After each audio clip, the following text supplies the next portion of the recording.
Évangile. La marche quotidienne avec la parole de Dieu. L'initiative des missionnaires claretains, réalisée par Publicaciones Claretiane, au studio Guadalupe, Nkobison, Yaoundé, Cameroun. Mercredi 4 janvier. Les saintes Dorothée et Angèle. Première lecture. Lecture de la première lettre de Saint Jean, au chapitre 3, les versets 7 à 10.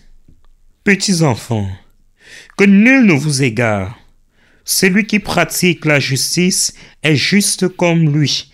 Jésus est juste.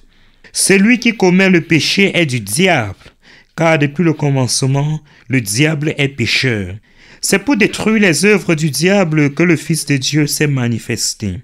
Quiconque est né de Dieu ne commet pas de péché, car ce qui a été sémé par Dieu demeure en lui.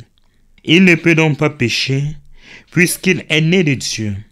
Voici comment se manifestent les enfants de Dieu et les enfants du diable. Quiconque ne pratique pas la justice n'est pas de Dieu, et pas davantage celui qui n'aime pas son frère. Parole du Seigneur, nous rendons grâce à Dieu. Psaume 97, versets 1, 7, 8 et 9. La terre tout entière a vu le salut de notre Dieu. Chantez au Seigneur un chant nouveau, car il a fait des merveilles.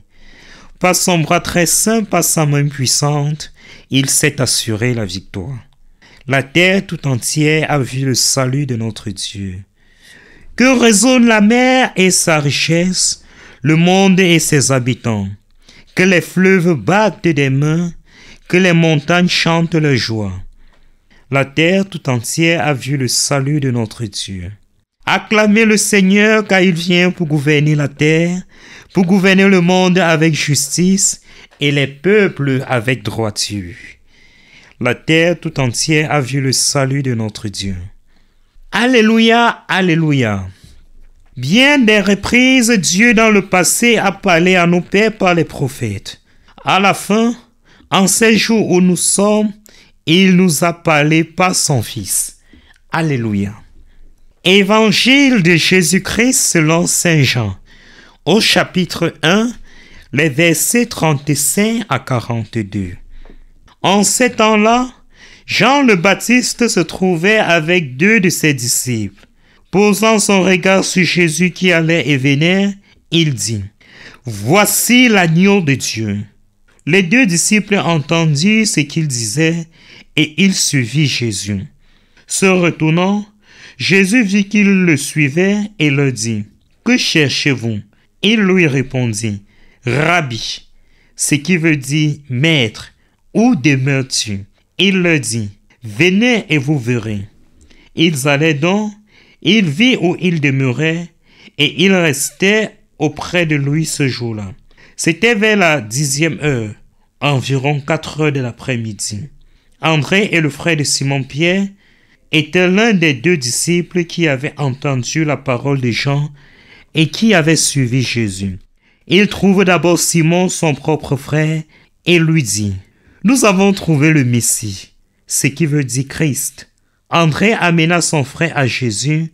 Jésus posa son regard sur lui et dit, tu es Simon, fils de Jean, tu t'appelleras Képhas, ce qui veut dire Pierre. Acclamons la parole du Seigneur. Louange à toi, Seigneur Jésus. Dans l'évangile de ce jour, Jésus pose une question, certes ordinaire, mais d'une portée profonde. Que voulez-vous? Cette question nous est proposée pour notre méditation et nécessite une réponse qui vient du fond de nous-mêmes.